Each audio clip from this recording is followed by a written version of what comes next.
Rachel Martinez stared at the text message for the fourth time that morning, her coffee growing cold as the words seemed to rearrange themselves on the screen, but their meaning remained cruelly unchanged.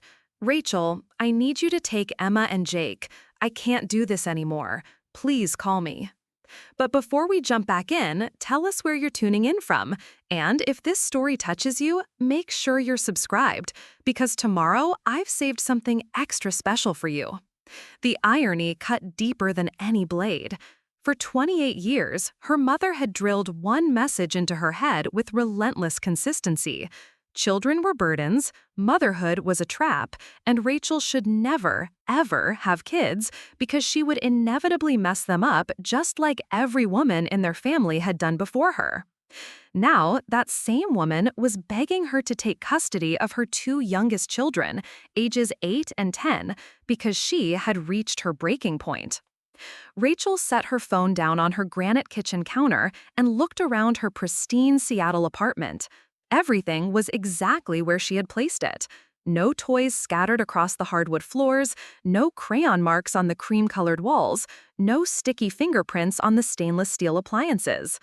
This was the life her mother had convinced her to build, a life of careful order, professional success, and deliberate solitude, a life without the chaos and responsibility of children. The foundation of Rachel's beliefs about motherhood had been laid during what should have been the happiest years of her childhood. She was born in Phoenix, Arizona, to Linda Martinez, a woman who had just turned 21 and was already drowning in responsibilities she felt completely unprepared for. Linda had been raised by a teenage mother herself, creating a generational cycle of women who became parents before they understood who they were as individuals. Rachel's earliest memories were painted in warm desert sunlight and filled with her mother's laughter. Linda would take her to the neighborhood park every evening after her shift at the local diner, pushing her on the swings until the sun disappeared behind the mountains. They would make up stories about the people walking by, creating elaborate adventures that turned their small corner of Phoenix into a magical kingdom where anything was possible. Linda worked 2 jobs during those early years, serving tables at Mickey's Diner during the day and cleaning office buildings at night. Despite the exhaustion that lined her young face, she always found energy for bedtime stories, weekend trips to the zoo, and impromptu dance parties in their tiny living room. Rachel remembered the way her mother would spin her around until they both collapsed on the couch in fits of giggles, the television providing background noise to their private world of inside jokes and shared dreams. Money was tight, but Linda had a gift for making their circumstances feel like adventures rather than hardships. When the electricity was shut off for a few days, they camped in the living room with flashlights and told ghost stories. When the car broke down, they walked to the grocery store and pretended they were explorers discovering new territories. Linda had a way of transforming obstacles into opportunities for connection, teaching Rachel that love could flourish even in difficult circumstances. The small apartment they shared was cramped but filled with warmth. Linda had painted murals on Rachel's bedroom walls, creating an underwater scene complete with tropical fish and coral reefs. She spent her few spare hours cutting pictures from magazines to create a collage above Rachel's bed, featuring all the places they would visit together someday. Paris, New York, the beaches of California, mountains covered in snow. Each image represented a promise of future adventures, a belief that their current struggles were temporary stepping stones to something better. Linda enrolled in community college classes when Rachel started kindergarten, determined to build a better life for both of them. She would study at the kitchen table after Rachel went to bed, textbooks spread across the surface while she worked on assignments for her business administration degree. Rachel would sometimes wake up in the middle of the night to find her mother still hunched over her homework, determination etched into every line of her posture. During this period, Linda often talked about the future with infectious optimism. She would graduate, find a good job, and they would move to a house with a backyard where Rachel could have a dog. She painted vivid pictures of holiday traditions they would establish, family vacations they would take, and the stability they would build together. Linda spoke about expanding their family eventually, about giving Rachel siblings who would be part of their team, their unit against the world. Those conversations usually happened during their evening walks through the neighborhood, when the Arizona heat had finally released its grip and the sky painted itself in shades of orange and pink. Linda would point out houses she admired, describing the gardens they would plant together and the rooms Rachel could decorate however she wanted. She talked about teaching Rachel to drive in a reliable car, helping her with homework at a proper desk instead of the wobbly kitchen table, and watching her graduate from high school with pride and celebration. The change began subtly when Rachel was 7 years old. Linda started dating Marcus Thompson, a man she met during her lunch break at a coffee shop near the college campus. Marcus was 26, 4 years older than Linda, and carried himself with the confidence of someone who had never doubted his place in the world. He worked as a sales representative for a medical equipment company, a decent car, a small house, and seemed to represent everything Linda had been working toward.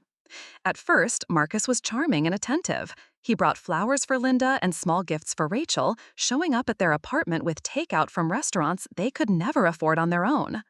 He listened to Linda's stories about her classes and career goals with apparent interest, nodding at appropriate moments and asking questions that made her feel heard and valued.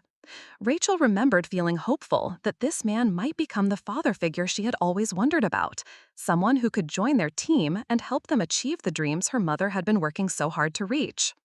Marcus began spending more time at their apartment, staying overnight with increasing frequency, until he essentially moved in without any formal discussion. His presence changed the dynamic of their small space in ways that felt subtle at first, but gradually became more pronounced. The evening walks stopped because Marcus preferred watching television after dinner. The weekend zoo trips became less frequent because Marcus had other plans that didn't include a 7-year-old. The bedtime stories continued, but they were often interrupted by Marcus calling for Linda's attention from the living room. The shift in Linda's behavior was gradual, but unmistakable. She began asking Rachel to play in her room more often, especially when Marcus was around. Their impromptu dance parties disappeared entirely, replaced by quiet activities that wouldn't disturb the adult conversations happening in the living room. Linda's college textbooks remained on the kitchen table, but they were often pushed aside to make room for Marcus's work papers or his preferred dinner setup. Rachel noticed that her mother laughed differently when Marcus was around. The spontaneous, uninhibited joy she remembered from their early years together was replaced by a more careful, measured response to his comments and jokes. Linda seemed to be constantly gauging his mood, adjusting her own behavior to maintain harmony in ways that made Rachel feel like an outsider in her own home. The conversations about their future dreams began to change as well. Instead of talking about the house with the backyard and the family dog, Linda started mentioning the places Marcus wanted to travel and the lifestyle he was accustomed to. She spoke less about her business degree and more about the importance of supporting Marcus's career goals. The magazine cutouts on Rachel's bedroom wall remained, but Linda stopped adding to them, and they began to curl at the edges as the tape lost its adhesion. When Linda became pregnant with Emma, 8 months after meeting Marcus, the transformation of their family dynamic accelerated dramatically. The pregnancy was unplanned, but not unwelcome, at least initially. Linda seemed excited about the prospect of giving Rachel a sibling and expanding their family unit. She talked about teaching both girls to be strong and independent, about creating traditions that would bind them together as sisters. But Marcus's response to the pregnancy was more complicated. He expressed concerns about the financial impact of another child, the space limitations of his small house, and the disruption to their relationship. His comments were never directly negative, but they were peppered with observations about the challenges of raising children, the sacrifices required for parenthood, and the ways that kids could derail carefully laid plans. As Linda's pregnancy progressed, these conversations began to shift her perspective in fundamental ways. She started viewing her relationship with Rachel through a more critical lens, noticing the inconveniences and limitations that motherhood had placed on her young adult life. The evening study sessions became more difficult with a 7-year-old needing attention and entertainment. The part-time work schedule that had allowed her to spend time with Rachel now seemed insufficient for supporting a family of 4.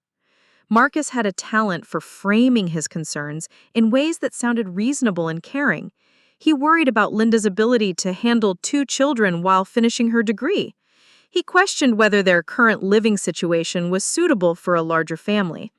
He suggested that perhaps Linda had been trying to do too much, that focusing on motherhood might be more important than pursuing her education, especially given the stress and demands of her current situation. The birth of Emma marked a turning point that would reshape Rachel's understanding of family, love, and her own worth.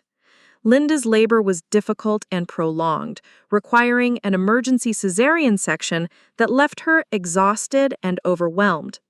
The recovery period was complicated by postpartum depression that went largely unrecognized and untreated, leaving Linda struggling to bond with her newborn while maintaining her responsibilities to Rachel and her relationship with Marcus. Marcus's response to the new baby was telling. While he performed the expected behaviors of a proud father, taking photos and announcing Emma's birth to friends and colleagues, he seemed increasingly frustrated by the disruption to his routine. The crying that kept him awake at night, the constant need for feedings and diaper changes, and the way Linda's attention was divided between the baby and household responsibilities created tension that permeated their small house. Rachel, now 8 years old, tried to help in whatever ways she could. She would bring her mother glasses of water during late-night feeding sessions, attempt to entertain Emma when she was fussy, and take on small household tasks without being asked. But instead of receiving appreciation for her efforts, Rachel found herself increasingly viewed as an additional burden rather than a helpful family member. Linda's exhaustion and hormonal changes made her irritable and short-tempered in ways that were foreign to Rachel's experience of their relationship. The woman who once made every day feel like an adventure now seemed overwhelmed by the simplest requests for attention or assistance. When Rachel asked for help with homework, Linda would sigh heavily and suggest she try to figure it out on her own. When Rachel wanted to share stories about her day at school, Linda would remind her that the baby needed quiet time and perhaps they could talk later, though later rarely came. Marcus began making comments about the challenges of blended families, the complications that arose when children from previous relationships were part of the equation. He never said anything directly critical about Rachel, but his observations about the difficulties of managing multiple children with different needs planted seeds of doubt in Linda's mind about the viability of their family structure. The financial pressures of supporting a family of 4 on Marcus's income alone put additional strain on their household. Linda had dropped out of college to care for Emma, abandoning the business degree that had once represented her path to independence and stability. The dreams of a house with the backyard and family vacations were replaced by concerns about grocery bills and medical expenses. As Emma grew from an infant into a toddler, the dynamics of their household became increasingly strained.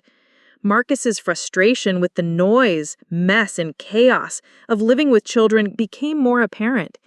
He would retreat to the garage or leave the house entirely when Emma was particularly fussy, or when Rachel was being, what he termed, too needy for attention. His absence during difficult moments left Linda to manage both children alone, further exhausting her already depleted reserves. The breaking point came when Emma was 2 years old and Linda discovered she was pregnant again. The news was met with silence from Marcus, followed by conversations about whether they could realistically handle another child. The financial burden, the space constraints, and the impact on the relationship were discussed in detail, often within earshot of Rachel, who began to understand that children were being framed as problems to be solved rather than blessings to be celebrated. Marcus's response to the third pregnancy was markedly different from his reaction to Emma's birth. He was openly frustrated and resentful, making comments about the timing and whether Linda had been careless with birth control. He spoke about feeling trapped by circumstances beyond his control and questioned whether their relationship could survive the additional stress of another child. The conversations between Linda and Marcus during this period were pivotal in shaping the narrative that would define Rachel's understanding of motherhood for years to come. Marcus spoke about the ways children limited freedom, drained financial resources, and prevented couples from pursuing their dreams. He observed that Linda had been happier and more focused before she had children, that her potential had been curtailed by the demands of motherhood. Linda, exhausted and emotionally vulnerable, began to internalize these messages. The woman who had once painted murals on bedroom walls and created magical adventures from mundane circumstances started to view her children through the lens of sacrifice and limitation. She began to see motherhood not as a source of joy and purpose, but as a series of compromises that had derailed her path to personal fulfillment. When Jake was born, Linda's emotional distance from her children became more pronounced. The postpartum depression that had gone untreated after Emma's birth returned with greater intensity, but the focus remained on managing the symptoms rather than addressing the underlying issues. Linda struggled to connect with Jake in the same way she had bonded with Rachel during her early years, viewing his needs as additional demands on her already overwhelmed system. Rachel, now 10 years old, found herself taking on responsibilities that should have belonged to adults. She helped with feedings, changed diapers, and entertained Emma while Linda rested or dealt with household tasks. Marcus's criticism of the noise and chaos created by three children led to increasing expectations that Rachel would help maintain order and quiet in the house. The family dynamic had shifted completely from the warm, connected unit Rachel remembered from her early childhood. Instead of being a team working together towards shared dreams, they had become a collection of individuals trying to manage the burden of children who were increasingly viewed as obstacles to happiness and success. Linda began making comments that would echo in Rachel's mind for years to come. She would observe that she had given up her education and career for motherhood, only to find herself financially dependent and emotionally unfulfilled. She spoke about the way children consumed every aspect of a woman's identity, leaving nothing for personal growth or relationship building. She expressed regret about becoming a mother so young, before she had the chance to explore her own interests and potential. These conversations often happened during rare moments when Linda and Rachel were alone together, usually when the younger children were napping or when Marcus was at work. Linda would speak with a weariness that seemed to emanate from her core, describing motherhood as a trap that women fell into before they understood the true costs involved. She would look at Rachel with eyes that seemed to plead for understanding, explaining that she was sharing these truths to protect Rachel from making the same mistakes. The message became increasingly explicit as Rachel entered her teenage years. Linda would point out teenage mothers in their neighborhood as cautionary tales, describing the ways pregnancy and child-rearing had derailed their educational and career prospects.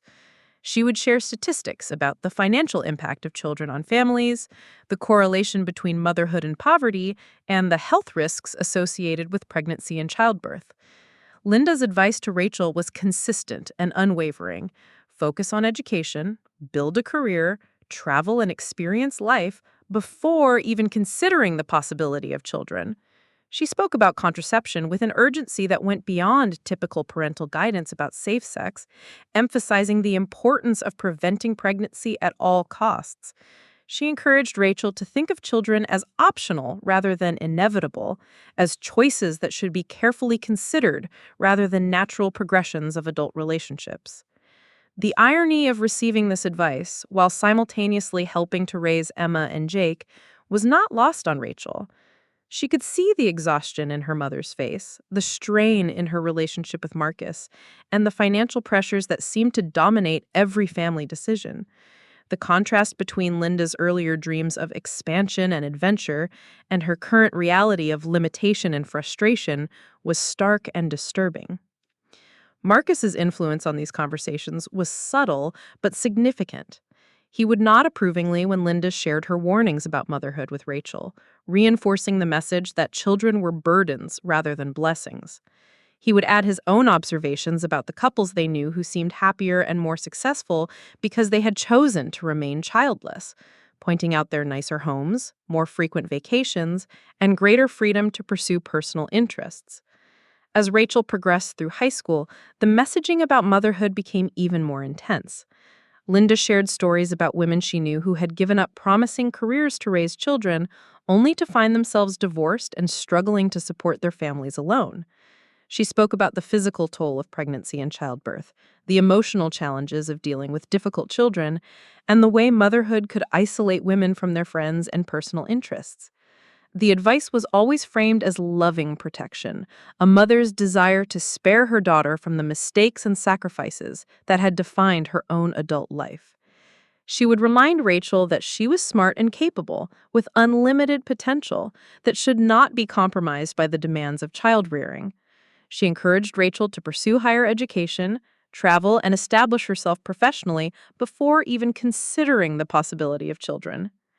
Rachel's academic performance was excellent, partly motivated by her desire to create the kind of life her mother described as ideal.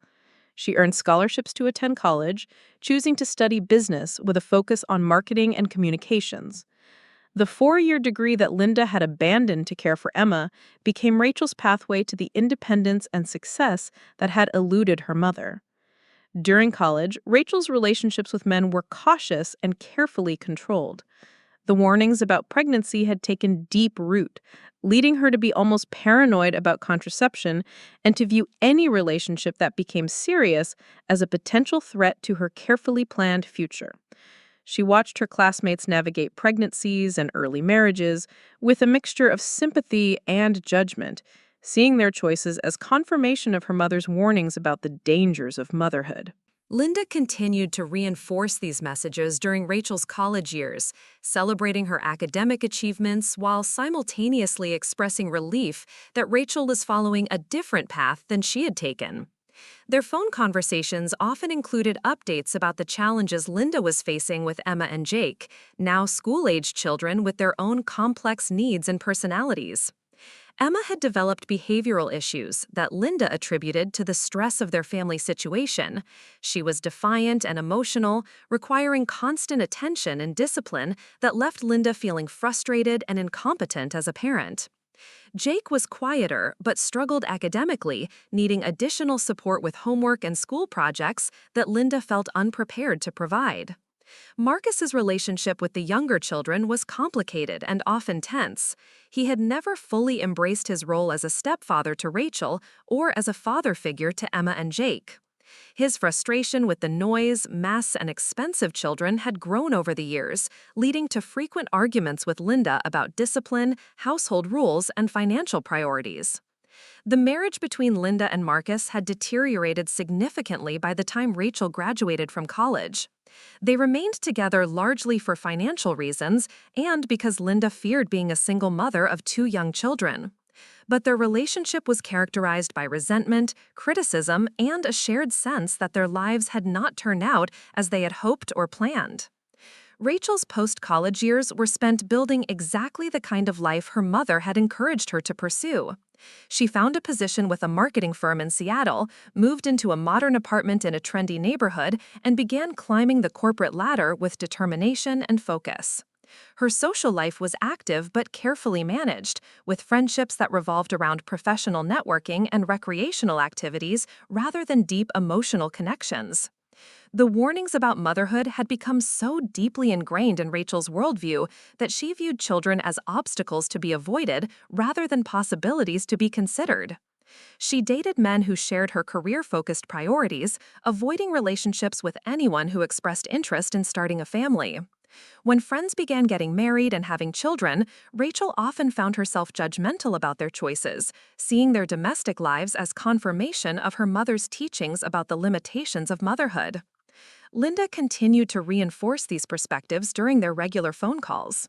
She would share updates about the ongoing challenges with Emma and Jake, describing their behavioral issues, academic struggles, and the financial burden they represented.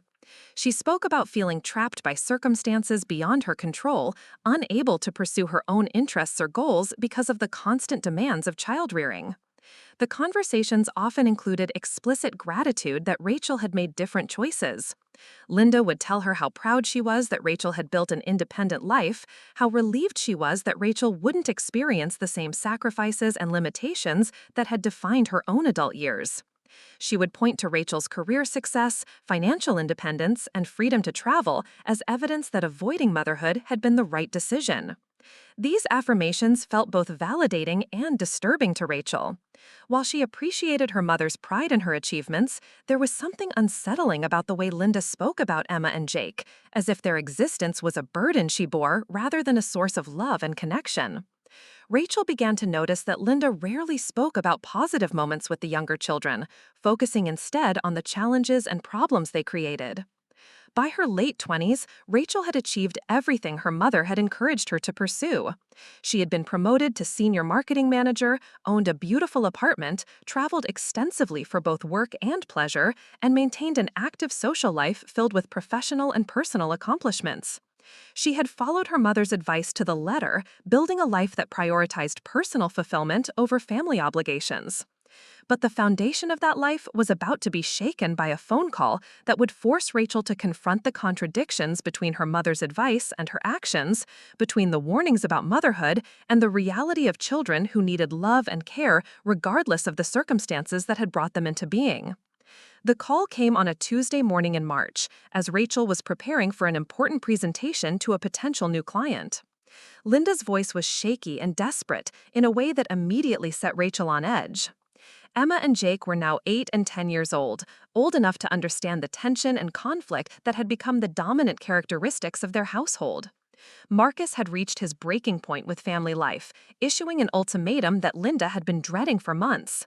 He wanted the children out of the house, claiming that he could no longer handle the stress and chaos of living with kids who weren't biologically his own. He had given Linda a choice: find alternative arrangements for Emma and Jake, or he would leave and she would be forced to manage as a single mother without his financial support. Linda's call to Rachel was the desperate act of a woman who felt completely overwhelmed by circumstances she could no longer control. The same person who had spent years warning Rachel about the burdens of motherhood was now asking her to take on the responsibility of raising 2 children who desperately needed stability and love. The irony was devastating and complete.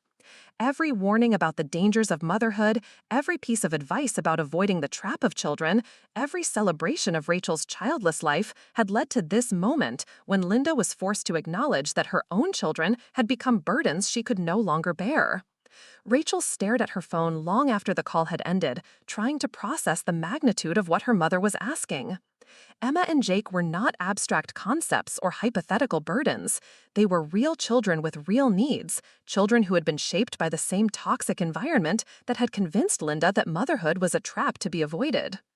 The woman who had painted murals on bedroom walls and created adventures from ordinary moments had been replaced by someone who saw her own children as obstacles to be removed. The mother who had once dreamed of giving Rachel siblings who would be part of their team against the world was now asking Rachel to rescue those very siblings from the family that was supposed to protect and nurture them.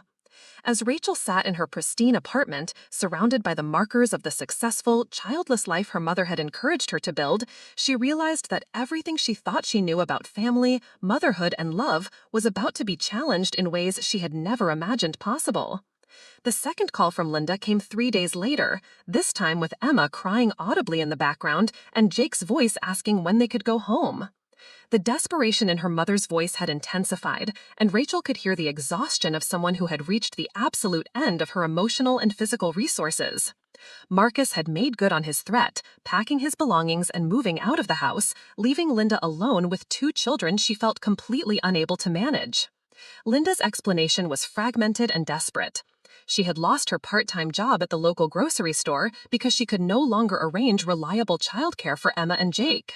Preparing and narrating this story took us a lot of time, so if you are enjoying it, subscribe to our channel. It means a lot to us. Now back to the story. The small savings account she had maintained was rapidly depleting as she struggled to pay rent and utilities without Marcus's income. The school had called multiple times about Emma's behavioral issues and Jake's declining academic performance, problems that Linda felt completely unequipped to address. But more than the practical challenges, Linda confessed to feeling emotionally disconnected from Emma and Jake in ways that terrified her. She described looking at them and feeling nothing but resentment and exhaustion, seeing them as constant reminders of the dreams she had abandoned and the life she had lost. The guilt over these feelings only compounded her sense of failure as a mother, creating a cycle of shame and inadequacy that left her paralyzed and overwhelmed. Rachel listened to her mother's breakdown with a mixture of horror and recognition. This was the logical conclusion of years of messaging about the burdens of motherhood, the inevitable result of viewing children as obstacles rather than individuals deserving of love and care. Linda had created a self-fulfilling prophecy, approaching motherhood with such negativity and resentment that she had become unable to find joy or connection in the experience. The practical considerations of Linda's request were staggering. Rachel's one-bedroom apartment was entirely unsuitable for housing 2 children. Her demanding career required long hours and frequent travel that would be impossible to maintain while caring for an 8-year-old and a 10-year-old. Her social life, financial planning, and personal goals were all structured around the assumption that she would remain childless indefinitely. But beyond the logistical challenges were deeper questions that forced Rachel to examine the foundations of her carefully constructed life. Emma and Jake were not hypothetical burdens or abstract concepts. They were her half-siblings, children who shared her blood and her history of growing up in a household where love was conditional and security was always uncertain. They were innocent victims of the same toxic dynamics that had shaped Rachel's own understanding of family and worth.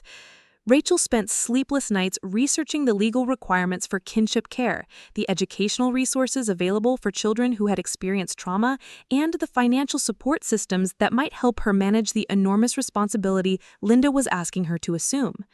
She reached out to her employee assistance program at work, speaking with counselors who specialized in family crisis situations and emergency guardianship arrangements. The conversations with professionals helped Rachel understand that Emma and Jake were likely experiencing significant emotional trauma from the instability and rejection they had encountered in their home environment. The behavioral issues Linda described were typical responses to feeling unwanted and insecure, defense mechanisms that children developed when their basic need for love and acceptance was not being met consistently. Child psychologists explained that Emma's defiance and emotional outbursts were likely attempts to test whether the adults in her life would continue to care for her even when she was difficult to manage. Jake's academic struggles and withdrawal were common responses to household stress and emotional neglect, ways of coping with feelings of powerlessness and uncertainty about his place in the family structure. Understanding the psychological impact of Linda's parenting approach helped Rachel recognize the depth of healing that Emma and Jake would need. They had internalized messages about being burdens and problems, just as Rachel had internalized warnings about the dangers of motherhood. The children needed someone who could demonstrate through consistent actions that they were valued and wanted, that their needs and feelings mattered regardless of the inconvenience they might cause. The decision to say yes to Linda's request was not sudden or emotional. Rachel spent weeks analyzing every aspect of the situation, consulting with lawyers, social workers, and financial advisors to understand exactly what she would be committing to undertake. She researched schools in her area, investigated childcare options, and calculated the costs of moving to a larger apartment that could accommodate a family of 3. More importantly, Rachel began the difficult process of examining her own beliefs about motherhood and family. The warnings Linda had given her about the burdens of children were clearly projection, the result of her mother's own inability to find joy and purpose in parenting, rather than objective truths about the experience of raising children.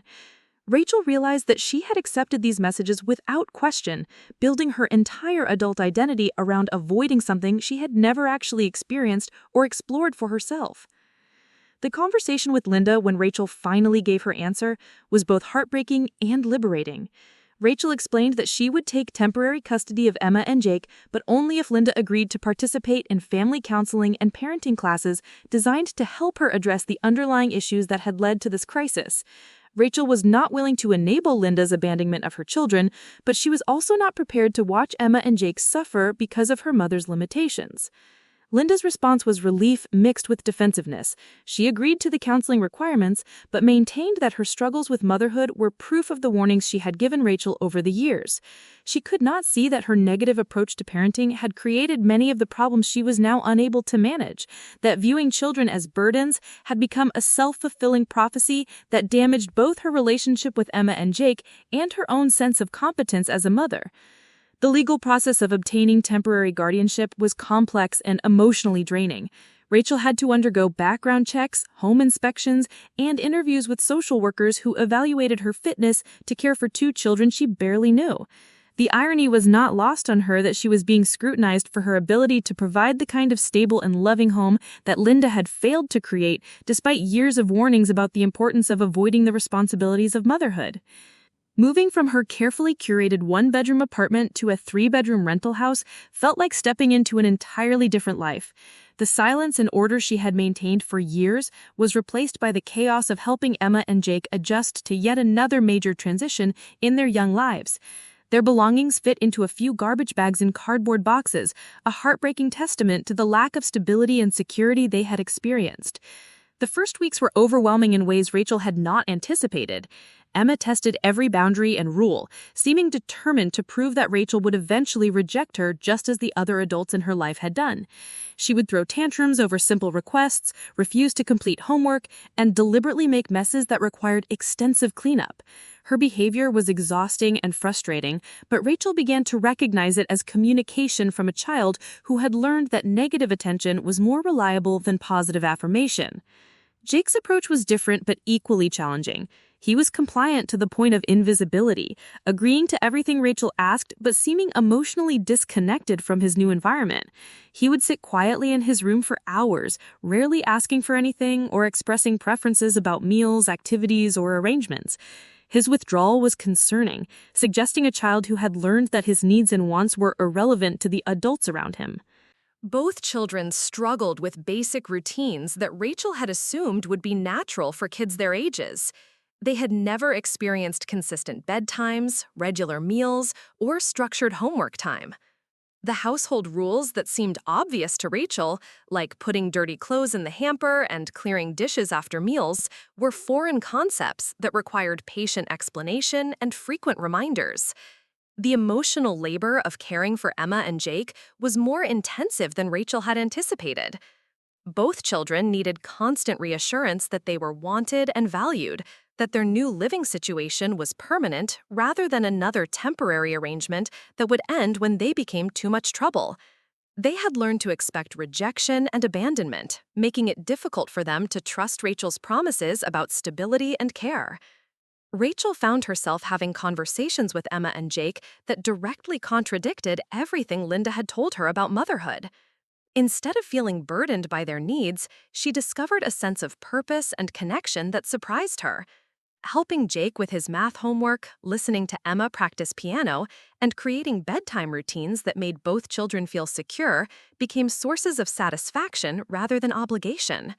The practical challenges were significant but manageable.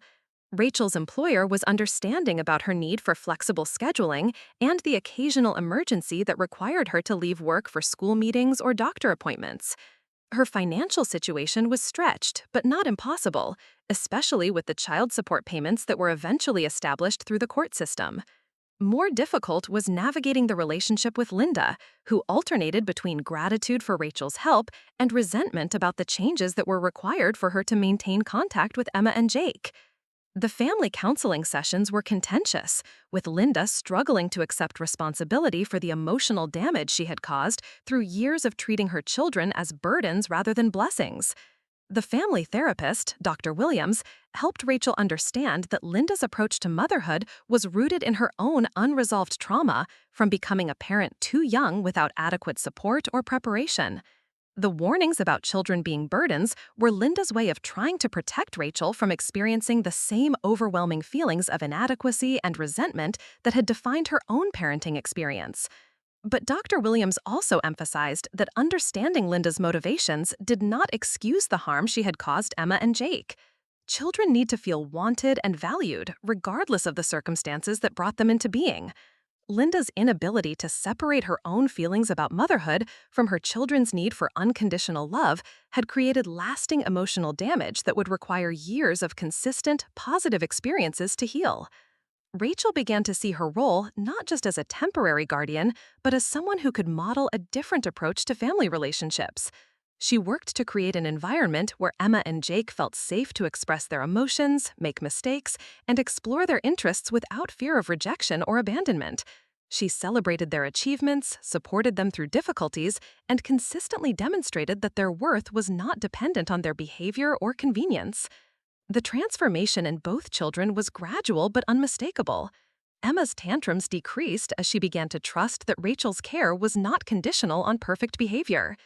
She started participating in family activities, sharing stories about her day at school, and expressing opinions about everything from dinner choices to weekend plans. Her defiance evolved into healthy assertiveness, a sign that she was beginning to feel secure enough to be herself, rather than constantly testing for rejection. Jake's withdrawal gave way to cautious engagement as he realized that his needs and preferences mattered in their household. He began asking for help with homework, requesting specific foods at the grocery store, and eventually sharing his interest in building model airplanes. His academic performance improved dramatically once he was in an environment where learning was supported and celebrated, rather than viewed as another burden on already overwhelmed adults. The legal process of formalizing Rachel's custody took nearly 2 years, during which Linda's participation in counseling and parenting classes was inconsistent and often resentful. She struggled to accept that her approach to motherhood had been harmful, maintaining that her warnings about the burdens of children were justified by her own experiences rather than projections of her unresolved issues. Eventually, Linda made the decision to relinquish her parental rights voluntarily, acknowledging that she was unable to provide the kind of stable, loving environment that Emma and Jake needed. The decision was painful for everyone involved, but it allowed Rachel to move forward with adoption proceedings that would give Emma and Jake the security of knowing they would not be subject to further disruption or abandonment. The adoption process required extensive documentation and evaluation, but it also provided an opportunity for Rachel to reflect on how dramatically her life had changed since that first desperate phone call from Linda. The woman who had built her entire adult identity around avoiding the responsibilities of motherhood had discovered that caring for Emma and Jake brought meaning and joy she had never experienced in her carefully constructed childless life. Rachel's career had evolved to accommodate her family responsibilities, but rather than feeling limited by these changes, she found that her priorities had shifted in ways that made work more purposeful. She became interested in marketing campaigns for family-focused products and services, drawing on her personal experience to create messaging that resonated with parents who were trying to balance professional and family obligations. Her social life had changed as well, with new friendships developing around shared experiences of parenting and child-rearing. She connected with other parents at Emma and Jake's schools, joined community organizations focused on supporting children who had experienced trauma, and discovered a network of support that was far more meaningful than the superficial professional relationships that had dominated her pre-children social calendar. The financial costs of raising Emma and Jake were real but not devastating. Rachel had adjusted her lifestyle and spending habits to accommodate the expenses of housing, feeding, and educating 2 children, but she found that the trade-offs were worthwhile. The expensive restaurants and frequent travel that had once defined her leisure time were replaced by family activities that cost less money but provided more satisfaction. Most importantly, Rachel discovered that the warnings about motherhood being a trap that limited women's potential were not universal truths, but reflections of Linda's particular circumstances and approach to parenting. Raising Emma and Jake had expanded Rachel's understanding of herself, challenged her to develop patience and empathy she had not known she possessed, and provided a sense of purpose that her career alone had never fulfilled. The relationship with Linda remained complicated and often painful. While she had relinquished her legal rights to Emma and Jake, she maintained sporadic contact that was sometimes positive and sometimes disruptive. Her inability to consistently demonstrate the kind of emotional growth necessary for healthy family relationships meant that Rachel had to carefully manage Linda's interactions with the children to protect them from further emotional harm. Dr. Williams continued to work with the family to help Emma and Jake process their complex feelings about their biological mother's rejection and their new family structure with Rachel. Both children struggled with loyalty conflicts, wondering if loving Rachel meant betraying Linda, and guilt about feeling happier and more secure in their new home than they had ever felt with their biological mother.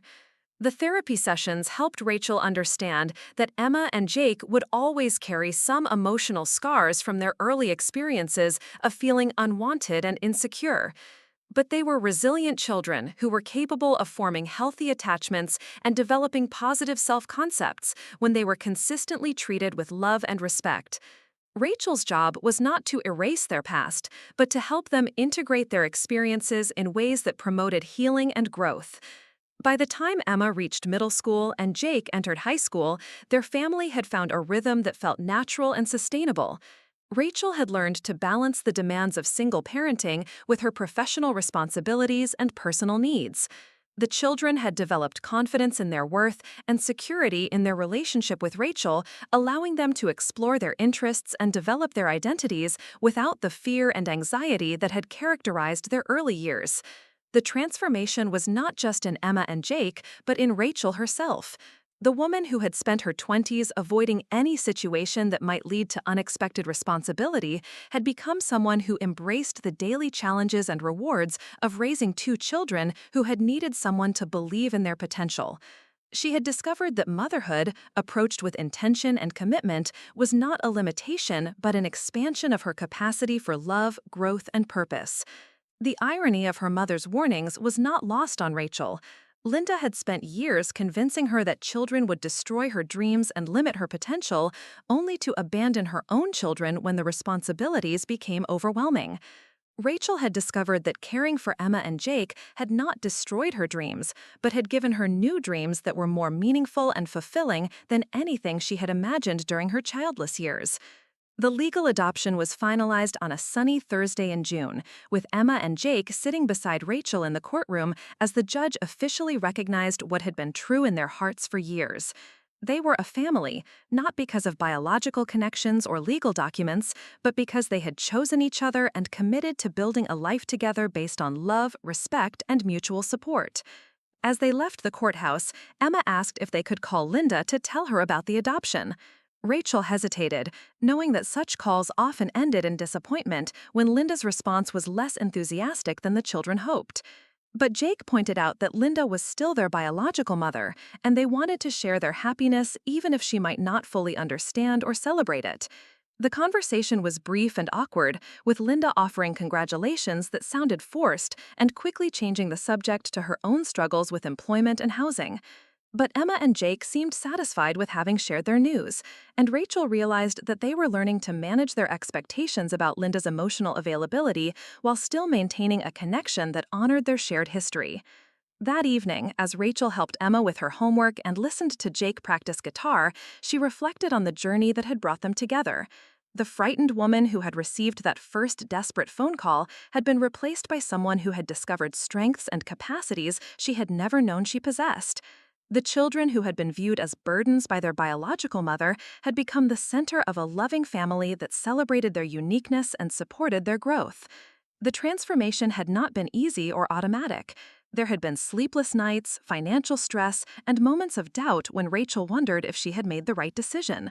But there had also been moments of pure joy, unexpected laughter, and the deep satisfaction that came from watching Emma and Jake flourish in an environment where they felt valued and secure. Rachel's perspective on motherhood had evolved completely from the warnings Linda had given her during her youth. Instead of viewing children as obstacles to personal fulfillment, she had learned that raising Emma and Jake had enhanced her understanding of herself and expanded her capacity for love and growth. The career success she had achieved remained important, but it was no longer the sole source of her identity and self-worth. The financial costs of raising children were real, but manageable when approached with planning and flexibility. The time and energy required for parenting were significant, but had become sources of meaning rather than resentment. The lifestyle changes necessary to accommodate a family had enriched rather than limited Rachel's experience of life. Most importantly, Rachel had discovered that the ability to love and care for children was not dependent on biological connections or perfect circumstances. Emma and Jake needed someone who could see their potential rather than their problems, who could provide stability rather than chaos, and who could demonstrate through consistent actions that they were worthy of love and investment. The success of their family was not measured by the absence of challenges, but by their ability to face difficulties together with support and understanding. Emma still occasionally struggled with anxiety about abandonment, and Jake sometimes worried about whether he was too much for Rachel to handle. But they had learned to communicate these feelings rather than acting them out through problematic behavior, and Rachel had learned to respond with reassurance and patience rather than frustration or rejection. The community they had built extended far beyond their immediate family. Emma and Jake had developed friendships with children whose families provided additional models of healthy relationships and supportive parenting. Rachel had connected with other single parents who shared resources, advice, and encouragement during difficult periods. The extended network of teachers, counselors, coaches, and mentors who had invested in Emma and Jake's development had become an important part of their support system. As Rachel looked toward the future, she saw possibilities that extended far beyond the limited vision Linda had encouraged her to accept. Emma was developing interests in science and environmental conservation that might lead her toward careers Rachel had never considered. Jake's musical talents were flourishing in ways that brought joy to their entire household and connected him with other young musicians who shared his passion. The legacy Rachel hoped to leave for Emma and Jake was fundamentally different from the warnings about motherhood that Linda had given her. Instead of viewing family as a limitation, Rachel wanted them to understand that healthy relationships were sources of strength and support that enhance rather than diminished individual potential. She wanted them to know that their worth was not dependent on their achievements or convenience to others, but was inherent and unconditional. The story of how Rachel had become Emma and Jake's mother was not one of biological destiny or traditional family formation. It was a story of choice, commitment, and the recognition that children deserve love and security regardless of the circumstances that bring them into a family. It was a story of how the warnings meant to protect can sometimes prevent us from discovering our greatest sources of meaning and joy. As Rachel tucked Emma and Jake into their beds that night, after the adoption was finalized, she realized that the phone call that had seemed like a crisis 3 years earlier had actually been an invitation. An invitation to discover parts of herself she had never known existed, to challenge assumptions she had never questioned, and to build a family that was stronger and more loving than anything she could have imagined during her carefully planned childless years. The woman who had once believed that avoiding motherhood was the key to personal fulfillment had learned that embracing the unexpected responsibilities of caring for Emma and Jake had led her to a deeper understanding of purpose, love, and what it truly meant to build a meaningful life. The transformation was complete, not just in legal terms, but in the recognition that sometimes the greatest gifts come disguised as the very burdens we have been taught to fear. The silence in Rachel's apartment stretched for what felt like hours after Linda's call ended. The carefully arranged throw pillows on her charcoal sofa, the spotless coffee table with its single design magazine positioned at the perfect angle, the kitchen counter where not even a coffee ring disturbed the granite surface, everything looked exactly the same, yet everything had changed. Rachel walked to her floor-to-ceiling windows and stared out at the Seattle skyline, watching office workers hurry along the sidewalks below, each absorbed in their own carefully ordered lives that had never been interrupted by desperate phone calls from family members, begging for help. Rachel's first instinct was to find reasons why taking Emma and Jake was impossible. Her apartment lease specifically prohibited children. Her job required travel to client sites across the Pacific Northwest, sometimes with only a few hours' notice. Her savings, while substantial, were earmarked for a down payment on a condo she had been planning to purchase within the next 18 months. The guest bedroom she had envisioned for visiting colleagues would need to become a shared space for two traumatized children who barely knew her. She opened her laptop and began researching the legal requirements for emergency custody situations, scrolling through government websites that outlined the complex process of background checks, home inspections, and court hearings that would be required before she could legally assume responsibility for Emma and Jake. The bureaucratic maze seemed designed to discourage exactly the kind of spontaneous family arrangement Linda was proposing. Child welfare services would need to investigate Linda's fitness as a parent, document the circumstances that made her unable to care for her children, and evaluate Rachel's suitability as a guardian. The process could take months, during which Emma and Jake would likely be placed in foster care with strangers while their fate was decided by social workers and family court judges who had never met any of them.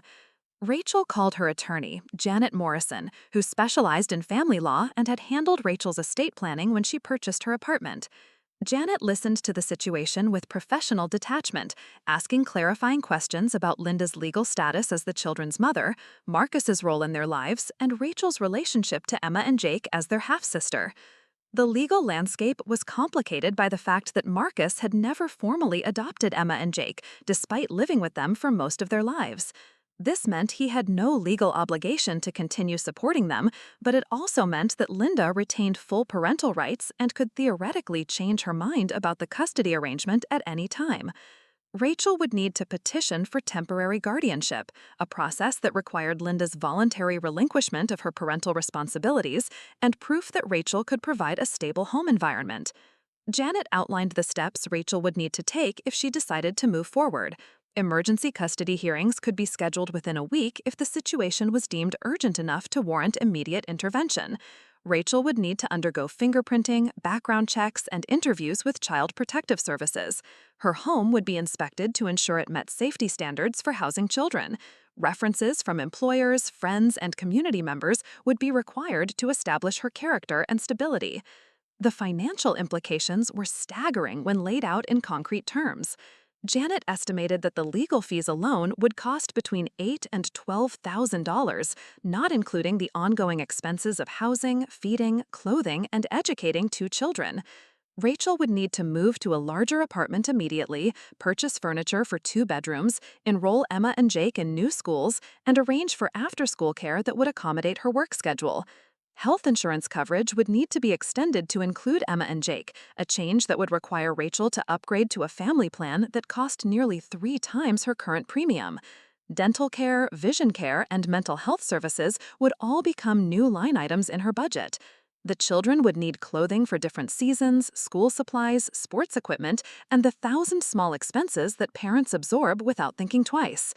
Rachel spent the next 2 days calling her employee benefits coordinator, her insurance company, and her building's leasing office to understand exactly what changes would be required if she suddenly became responsible for 2 children. The apartment management was sympathetic but firm about the lease restrictions. She would need to find new housing within 30 days if children were going to be living with her permanently.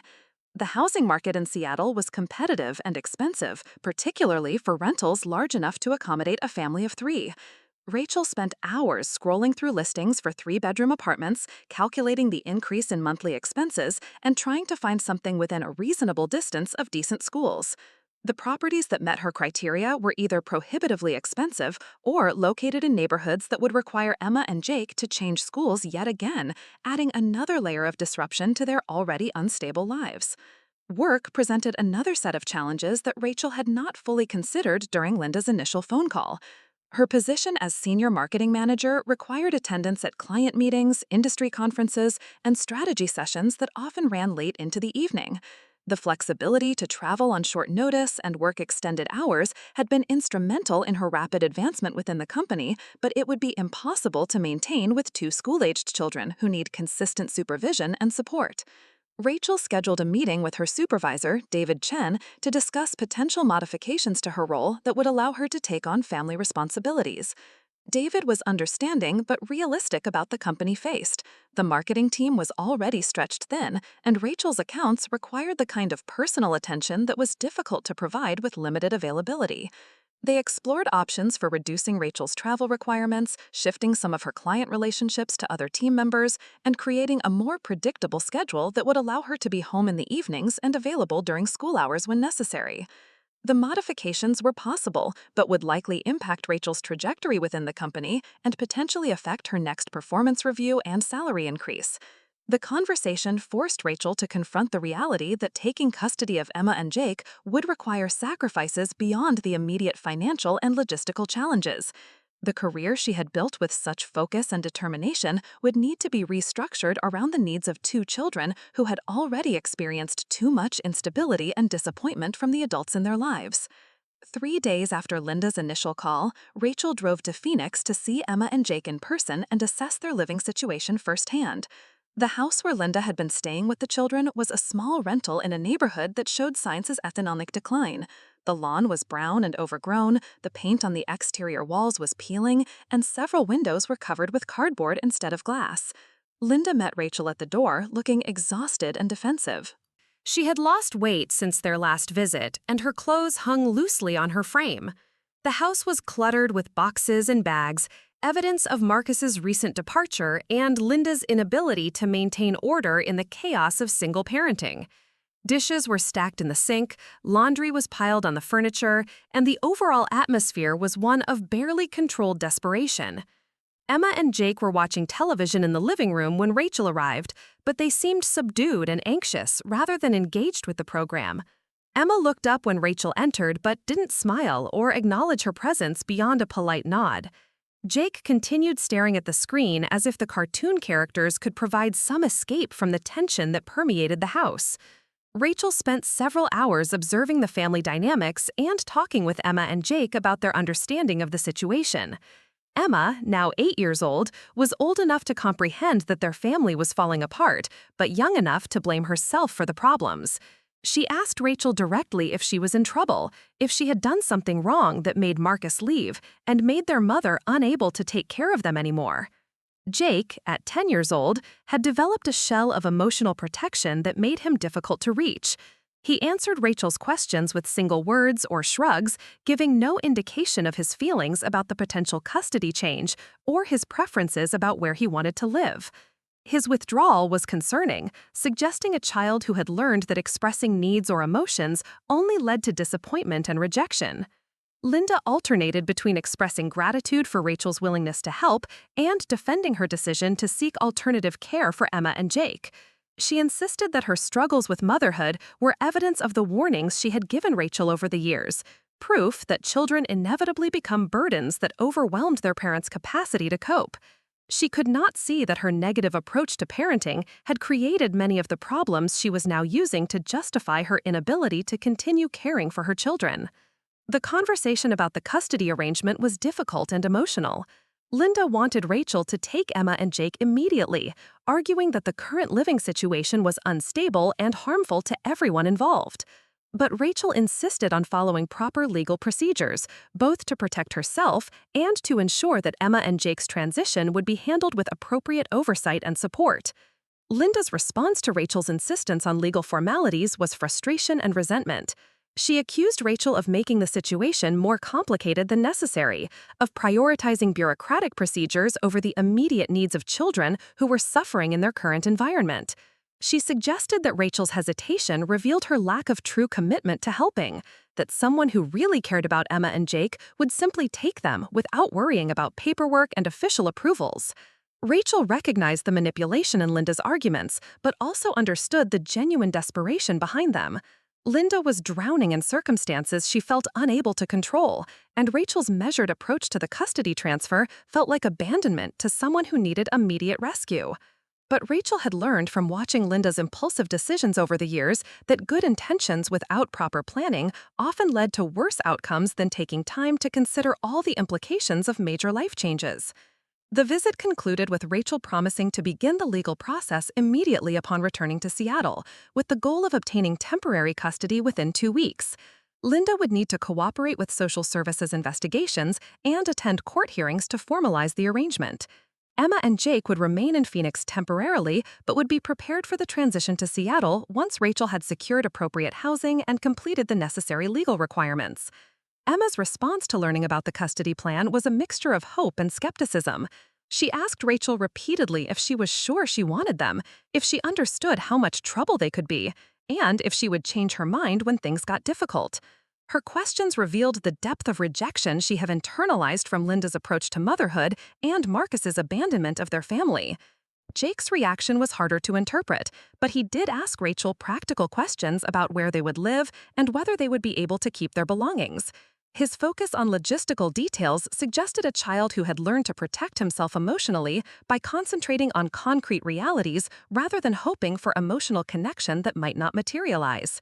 The drive back to Seattle gave Rachel time to process the magnitude of what she was committing to. Emma and Jake were not blank slates who would easily adapt to a new family situation. They were children who had been damaged by years of feeling unwanted and insecure, who would need extensive emotional support and therapeutic intervention to heal from the trauma of their early experiences. Rachel's first stop upon returning to Seattle was to contact Dr. Sarah Williams, a child psychologist who specialized in helping children who had experienced family disruption and emotional neglect. Dr. Williams explained that Emma and Jake would likely need individual therapy as well as family counseling to help them adjust to their new living situation and begin healing from the psychological damage caused by their experiences with Linda and Marcus. The therapeutic process would be long and sometimes difficult, with setbacks and regressions that were normal parts of healing from childhood trauma. Emma and Jake would need to trust that Rachel's care was genuine and that their worth was not dependent on their behavior or convenience to adults, and that healthy families were characterized by support and acceptance rather than criticism and rejection. Dr. Williams also emphasized the importance of Rachel receiving support for herself during this transition. Taking custody of two traumatized children would be emotionally and physically exhausting, requiring skills and patience that Rachel had never needed to develop. Parenting classes, support groups for kinship caregivers, and individual counseling would all be valuable resources for helping Rachel the challenges ahead. The legal process moved more quickly than Rachel had anticipated. Janet Morrison was able to expedite the court hearings by documenting the urgency of Emma and Jake's situation and Linda's voluntary cooperation with the custody transfer. Background checks and home inspections were completed within 10 days, and Rachel was approved for temporary guardianship pending a more thorough evaluation period. Finding appropriate housing required compromising on some of Rachel's preferences and stretching her budget beyond what she had originally planned. The three-bedroom apartment she eventually secured was older and smaller than her current space, located in a neighborhood that was safe but less trendy than her current address. The monthly rent was nearly double what she had been paying, and the security deposit consumed most of her emergency savings. The apartment required immediate modifications to make it suitable for children. Rachel purchased beds, dressers, and desks for Emma and Jake's rooms, as well as safety equipment like cabinet locks and outlet covers that she had never considered necessary. The grocery shopping alone was overwhelming, as she tried to anticipate the food preferences and dietary needs of two children whose eating habits were completely unknown to her. School enrollment presented another layer of complexity. Emma would be entering 3rd grade, and Jake would be starting 5th grade, both at ages where academic and social foundations were critical for future success. Rachel researched elementary schools in her new neighborhood, visiting campuses and meeting with principals to understand the resources available for children who were experiencing family transitions. The school counselors emphasized the importance of maintaining stability and routine for Emma and Jake during their adjustment period. Frequent moves and family disruptions could have lasting impacts on children's academic performance and social development, making it crucial that Rachel create an environment where Emma and Jake felt secure enough to focus on learning and making friends. Rachel's work situation required delicate negotiations to create a schedule that would allow her to be present for Emma and Jake while maintaining her professional responsibilities. David Chen agreed to reduce her travel requirements and provide more predictable hours, but the changes came with the understanding that Rachel's career advancement would likely be slower than it might have been without family obligations. The Employee Assistance Program at Rachel's company provided access to counseling services and support groups for workers dealing with family crises. Rachel began attending sessions with a counselor who specialized in helping adults navigate sudden changes in family structure, particularly situations where people found themselves responsible for children they had not planned to raise.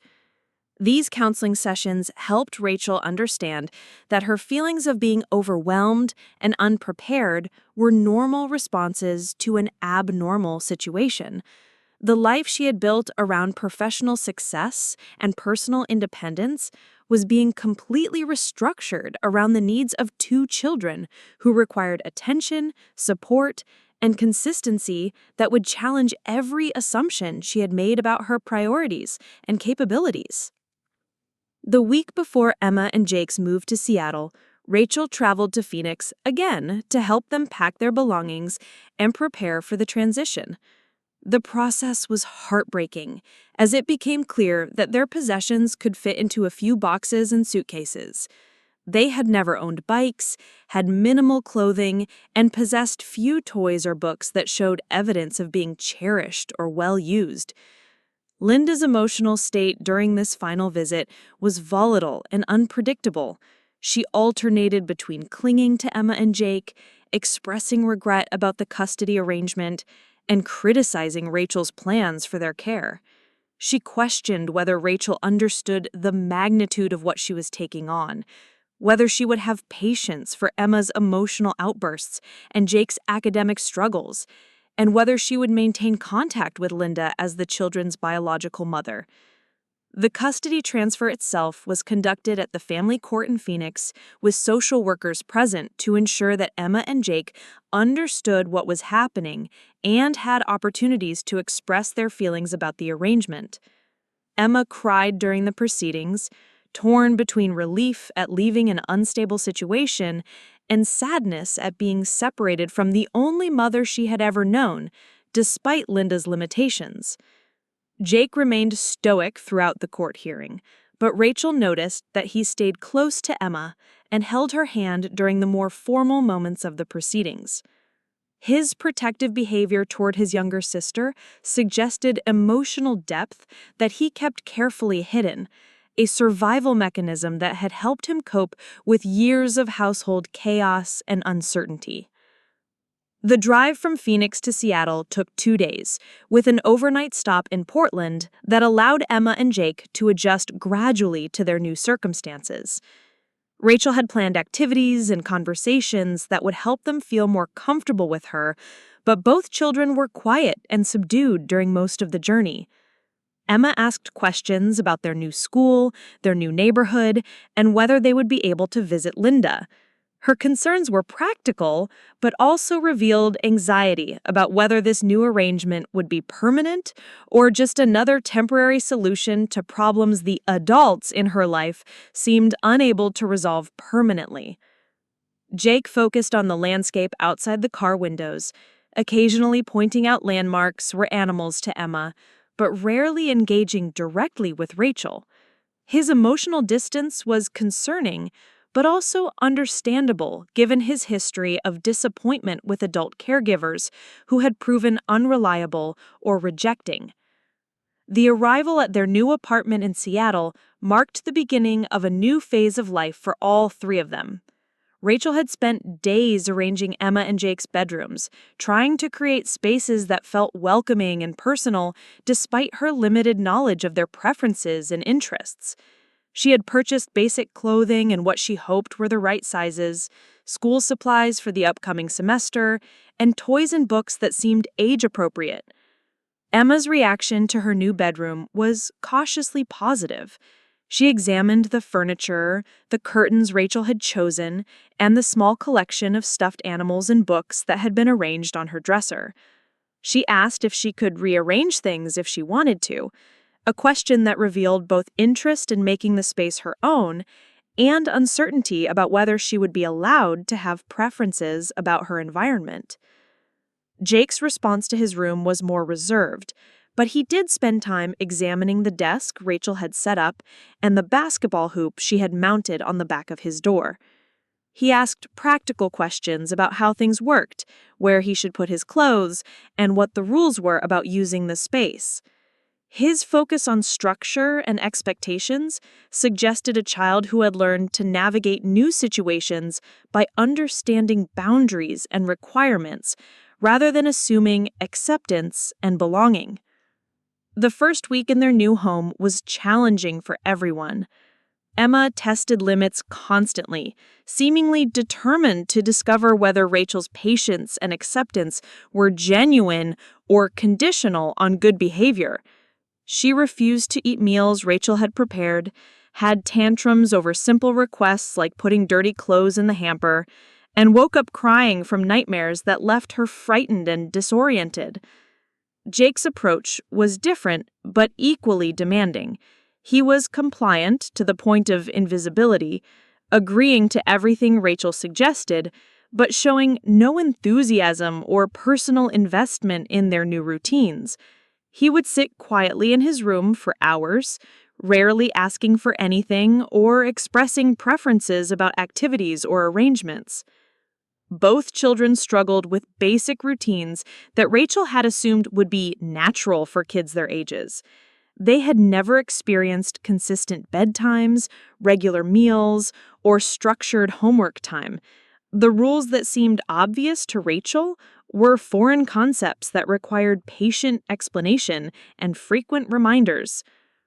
School enrolling required meetings with teachers, counselors, and administrators who needed to understand Emma and Jake's educational background and emotional needs. Both children were behind grade level in several subjects, partly due to frequent moves and family disruptions that had interrupted their academic progress. They would need additional support and tutoring to catch up with their peers. The social aspects of starting at new schools were equally challenging. Emma and Jake had not learned the social skills necessary for making friends and navigating peer relationships in healthy ways. Emma was either withdrawn and anxious or aggressive and demanding, depending on her stress level and the specific situation. Jake was polite but distant, engaging with classmates only when required and showing little interest in developing friendships. Rachel found herself attending more school meetings and phone conferences in the first month than she had anticipated. Emma's teacher was concerned about her emotional volatility and suggested additional counseling support. Jake's teacher noted his academic struggles and recommended testing for learning disabilities that might have been overlooked in his previous schools. The practical demands of single parenting were overwhelming in ways Rachel had not fully anticipated. Grocery shopping with 2 children took 3 times as long as shopping alone, particularly when Emma had strong opinions about food choices and Jake seemed afraid to express any preferences at all. Household chores that Rachel had always completed quickly and efficiently became complicated when Emma refused to participate and Jake tried to do everything perfectly to avoid any possibility of criticism. Evening routines were exhausting, involving homework supervision, dinner preparation, bath time management, and bedtime rituals that required patience and consistency Rachel was still learning to develop. By the time Emma and Jake were asleep, Rachel was too tired to focus on her own work or personal needs, leading to a cycle of fatigue and stress that made every day feel overwhelming. The financial impact of supporting Emma and Jake was immediate and substantial. Grocery bills tripled, utility costs increased significantly, and unexpected expenses arose constantly. School supplies, clothing, medical appointments, and therapy sessions all required budget adjustments that strained Rachel's carefully planned finances. Work became increasingly difficult to manage as Rachel struggled to balance professional responsibilities with the constant demands of caring for 2 children who needed extensive support and attention. Conference calls were interrupted by school phone calls about Emma's behavior or Jake's academic struggles. Client meetings had to be rescheduled when childcare arrangements fell through or when one of the children was sick. David Chen was patient and understanding, but Rachel could see the strain her new limitations placed on the marketing team. Projects took longer to complete when she could not work late or travel on short notice.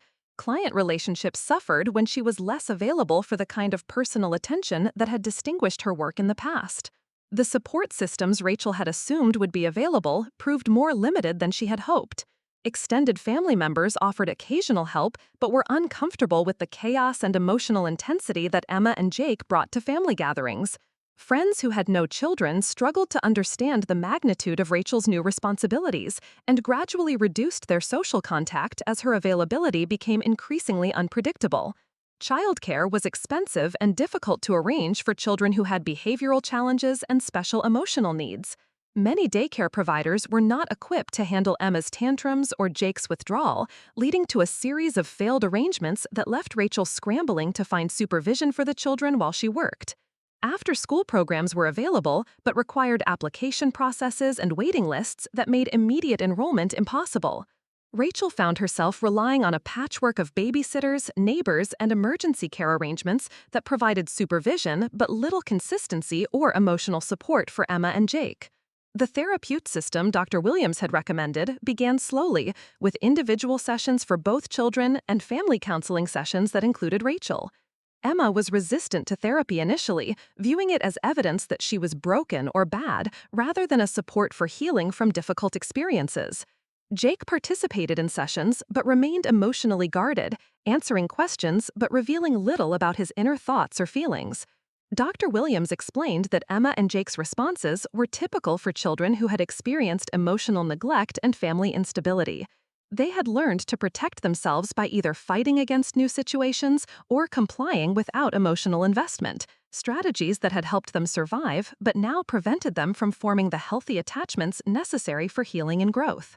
The family counseling sessions were particularly challenging as they required Rachel to examine her own assumptions about parenting and family relationships. Dr. Williams helped her understand that Emma and Jake's behaviors were communications about their emotional needs, rather than deliberate attempts to create problems or test her patience. Emma's tantrums were expressions of fear about abandonment and attempts to control situations that felt overwhelming and unpredictable. Jake's withdrawal was a protective mechanism that shielded him from the disappointment of hoping for acceptance and connection that might not be reliable or permanent. Rachel learned that responding to these behaviors with patience and consistency rather than frustration or punishment was essential for helping Emma and Jake begin to trust that their new family situation is stable and nurturing. The process required skills and emotional resources that Rachel was still developing, leading to moments of doubt about her ability to provide the kind of parenting Emma and Jake needed. 3 months after Emma and Jake moved to Seattle, Linda called requesting a visit. She had completed a court-mandated parenting class and wanted to see how the children were adjusting to their new living situation. The request created anxiety for everyone, as Emma and Jake had begun to settle into routines with Rachel, but were still fragile in their sense of security and belonging. Dr. Williams recommended that any contact with Linda be carefully structured and supervised to protect Emma and Jake from potential emotional disruption. Linda's history of viewing the children as burdens and her inconsistent emotional availability made unsupervised visits risky for children who were just beginning to develop trust in their new family situation. The visit took place at Dr. Williams' office, with the therapist present to facilitate conversation and intervene if necessary, to protect Emma and Jake's emotional well-being. Linda's interaction with the children was awkward and strained, characterized by attempts to position herself as a victim of circumstances rather than taking responsibility for the choices that had led to the custody transfer. Emma was torn between loyalty to Linda as her biological mother and recognition that her life with Rachel was more stable and nurturing than anything she had experienced in Linda's care. She clung to Linda during the visit, but also looked to Rachel for reassurance and support, demonstrating the conflicted feelings that were natural for a child in her situation. Jake was polite but distant with Linda, answering her questions but showing little emotional engagement. His response suggested that he had already begun the process of emotional detachment that would allow him to form new attachments with Rachel without feeling disloyal to his biological mother. Linda's reaction to seeing Emma and Jake thriving in Rachel's care was complex and revealing. She expressed happiness that they were doing well, but also seemed resentful about the contrast between their current stability and the chaos they had experienced in her household. She made comments suggesting that Rachel's success with the children was evidence of her advantages, rather than recognition of different approaches to parenting and family relationships. The visit concluded with Linda requesting regular contact with Emma and Jake, but Dr. Williams recommended that future interactions be contingent on Linda's continued participation in counseling and her ability to demonstrate emotional growth that would make her presence beneficial rather than disruptive for the children. Rachel agreed to maintain limited contact between Linda and the children, but only within boundaries that prioritized Emma and Jake's emotional stability and healing process. The decision was difficult but necessary for protecting 2 children who had already experienced too much instability and disappointment from the adults who were supposed to provide consistent love and support. 6 months after taking custody of Emma and Jake, Rachel could see clear evidence of their healing and growth. Emma's tantrums had decreased significantly as she began to trust that Rachel's care was not conditional on perfect behavior.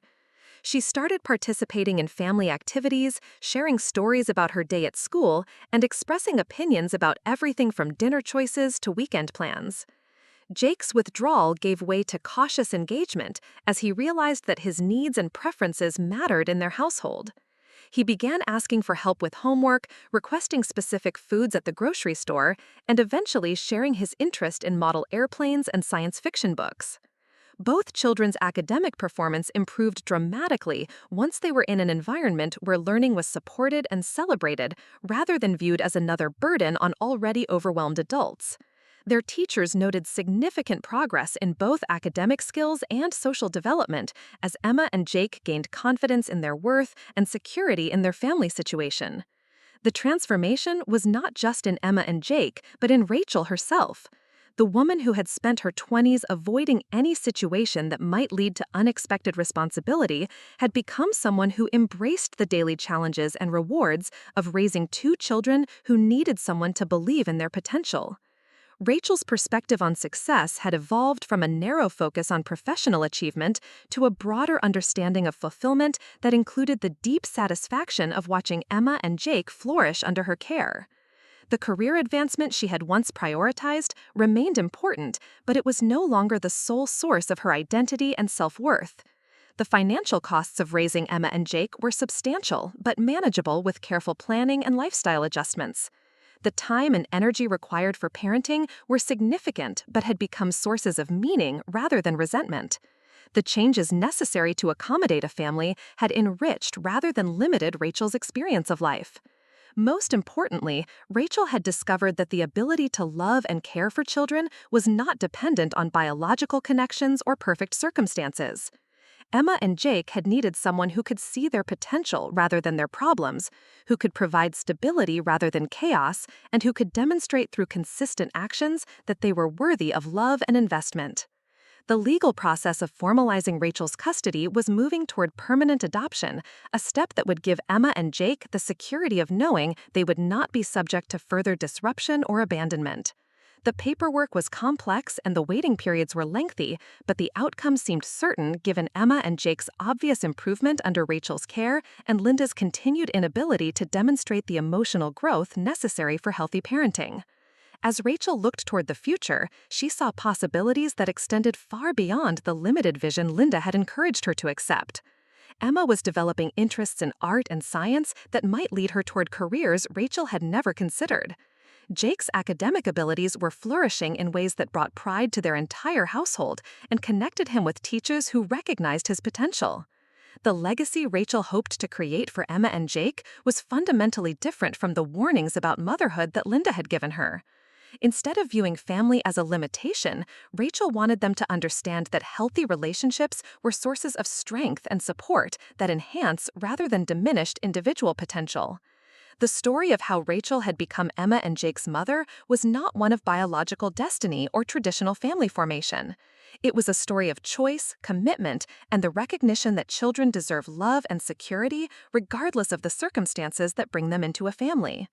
It was a story of how the warnings meant to protect can sometimes prevent us from discovering our greatest sources of meaning and joy.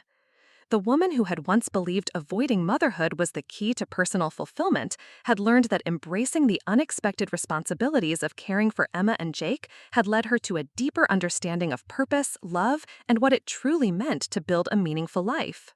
5 years had passed since that first desperate phone call, and Rachel's life bore no resemblance to the woman who had once believed children would destroy her carefully constructed world.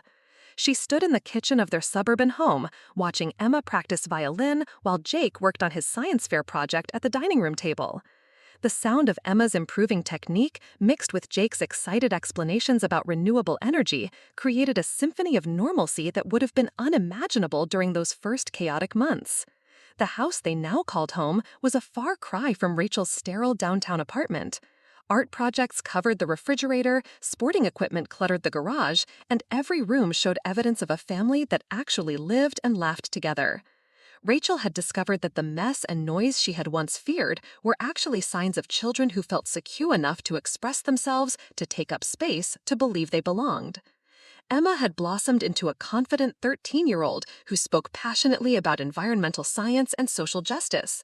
Her early tantrums had evolved into healthy assertiveness, and she now advocated fiercely for causes she believed in while maintaining the kind of close friendships that had seemed impossible during her troubled early years. The angry, frightened child who had tested every boundary had become a young woman who understood her own worth. Jake, now 15, had found his voice in ways that constantly amazed Rachel. His quiet withdrawal had given way to thoughtful leadership, and he mentored younger students in robotics club while maintaining the academic excellence that had emerged once he felt secure in his family environment. The boy who had once been afraid to express preferences now confidently pursued his interests in engineering and computer programming. The legal adoption had been finalized 3 years earlier, a milestone that meant more to Emma and Jake than Rachel had initially understood. Having their names legally changed to Martinez had given them something they had never possessed, the certainty that they belonged somewhere permanent, that no adult could decide they were too much trouble and send them away. Linda's presence in their lives had dwindled to occasional birthday cards and awkward phone calls that the children tolerated rather than anticipated. Her inability to acknowledge responsibility for the emotional damage she had caused, combined with her continued insistence that her warnings about motherhood had been validated by her own failures, made meaningful reconciliation impossible. Emma and Jake had learned to accept Linda's limitations without taking responsibility for her emotional well-being. The conversation that changed everything came on a quiet Sunday evening when Emma approached Rachel with questions about having children of her own someday. At 13, Emma was beginning to think about her future in ways that included family planning, and she wanted to understand how Rachel's experience had differed from Linda's warnings. Rachel found herself explaining something she had never articulated before, that Linda's struggles with motherhood had been rooted in her approach and circumstances rather than inevitable truths about children being burdens. Rachel had discovered that parenting could be a source of growth and joy when approached with intention, support, and the understanding that children were individuals deserving of love rather than obstacles to personal fulfillment. Emma listened intently as Rachel described how caring for her and Jake had enhanced rather than limited her understanding of herself. The career Rachel had thought would be destroyed by family responsibilities had actually evolved in directions that felt more meaningful and purposeful. She had transitioned to consulting work that allowed greater flexibility while specializing in marketing for family-focused organizations and nonprofits serving children. The financial independence Rachel had worked so hard to achieve remained intact, though her definition of wealth had expanded beyond bank account balances to include the richness of relationships and the satisfaction of watching Emma and Jake develop into thoughtful, capable young people. The freedom she had once treasured in her childless life had been replaced by a different kind of liberation that came from knowing her life had profound meaning and impact. Jake joined the conversation, sharing his own perspective on family and his determination to break the generational cycle of emotional unavailability that had characterized his early years. He spoke about wanting to be the kind of father who was present and engaged, who celebrated his children's achievements and supported them through difficulties without viewing their needs as burdens. The moment crystallized Rachel's understanding of how completely her worldview had transformed. The woman who had once accepted her mother's warnings without question had become someone who could model a different approach to family relationships. Emma and Jake were learning that healthy families were characterized by mutual support and celebration rather than resentment and limitation. Rachel's relationship with her own identity had evolved as well. She no longer defined herself primarily through her career achievements or her independence from family obligations. Instead, she had discovered that her capacity for love, patience, and guidance had expanded in ways that enriched every aspect of her life. The skills she had developed as Emma and Jake's mother had enhanced her professional relationships, her friendships, and her understanding of what truly mattered. The success of their family was evident not just in Emma and Jake's individual growth, but in the way they had learned to support each other through challenges and celebrate each other's achievements. They had become the kind of family Rachel's mother had once dreamed of creating before fear and resentment derailed her ability to find joy in motherhood. The final conversation with Linda came when Emma turned 16 and requested permission to cut contact entirely. Linda had called to criticize Rachel's parenting decisions and to suggest that Emma's academic success and Jake's leadership activities were evidence that Rachel was pushing them too hard, just as Linda claimed her own mother had done. Emma listened to Linda's complaints and then calmly explained that she was grateful for the stability and support Rachel had provided, that her achievements were the result of feeling valued and encouraged rather than pressured, and that she no longer wanted to maintain a relationship that consistently undermined her sense of self-worth. The conversation was a turning point that demonstrated how completely Emma had healed from the early messages about being unwanted and problematic. She could advocate for herself with confidence and clarity, setting boundaries that protected her emotional well-being without guilt or anger. Rachel realized that her greatest achievement was not rescuing Emma and Jake from Linda's limitations, but helping them develop the skills and self-understanding necessary to create healthy relationships and make decisions based on their own values rather than fear or obligation. The legacy Rachel was creating extended far beyond her immediate family. Emma and Jake would carry forward a completely different understanding of what family relationships could be, breaking the generational cycle of viewing children as burdens rather than blessings. They would approach their own future families with tools and perspectives that would allow them to find joy and purpose in parenting rather than resentment and limitation. As Rachel reflected on the journey that had brought them to this point, she understood that Linda's desperate phone call had been an invitation rather than a crisis. An invitation to discover parts of herself she had never known existed, to challenge assumptions she had never questioned, and to build a family that was stronger and more loving than anything she could have imagined during her carefully planned childless years. The woman who had once believed that avoiding motherhood was the key to personal fulfillment had learned that embracing the unexpected responsibilities of caring for Emma and Jake had led her to a deeper understanding of purpose, love, and what truly meant to build a meaningful life. The transformation was complete, not just in legal terms, but in the recognition that sometimes the greatest gifts come disguised as the very challenges we have been taught to fear. Up next, you've got two more standout stories right on your screen. If this one hit the mark, you won't want to pass these up. Just click and check them out.